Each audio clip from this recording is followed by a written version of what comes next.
என்ன சொல்லுது? 1000 ரூபாய், 1000 ரூபாய் பிச்சை காசு.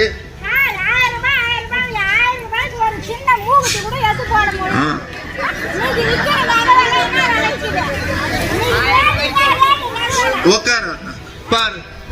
ஆத்தாவுக்கு என்ன ஆசைன்னா 10 பவுன்ல 1000 ரூபாய்க்கு நகை கொடுத்தா தான் 1000 ரூபாய் மதிப்பேன். நான் ஒரு விஷயம் சொல்லட்டுமா?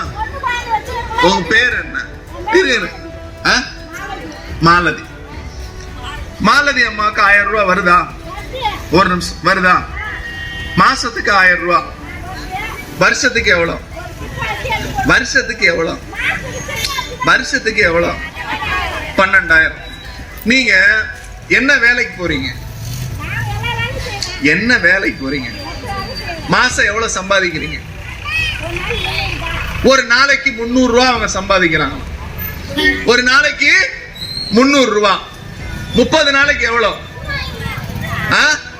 9,000 ரூபாய். 9,000 ரூபாய் நீங்க சம்பாதிக்கிறீங்க இல்லையா? ஆமா தானே? ஏன்னா 1000 ரூபாயில வந்து ஸ்லாப் இருக்கு, இவ்வளவுதான் வருமானம் இருக்கணும்னு. நீங்க தான் சொல்றீங்க 9,000 ரூபாய் சம்பாதிக்கிறேன். நாளைக்கு நிப்பாட்டினா என்னைய கேட்க கூடாது. இப்ப அவங்க சொல்றாங்க நான் 9,000 ரூபாய், இவங்களே 9,000 ரூபாய் சம்பாதிக்கிறாங்கன்னா அப்ப அவங்க வீட்டுக்காரர் எவ்வளவு சம்பாதிப்பாரு?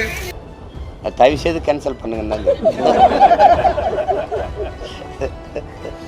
ஏதோ தம்பி பேசுறல, அந்த கட்சியில இருக்கிறாரு அவர். எனக்கு ரொம்ப அன்புள்ள தம்பி, அவர் பேசுறாரு. அது ஒன்றும்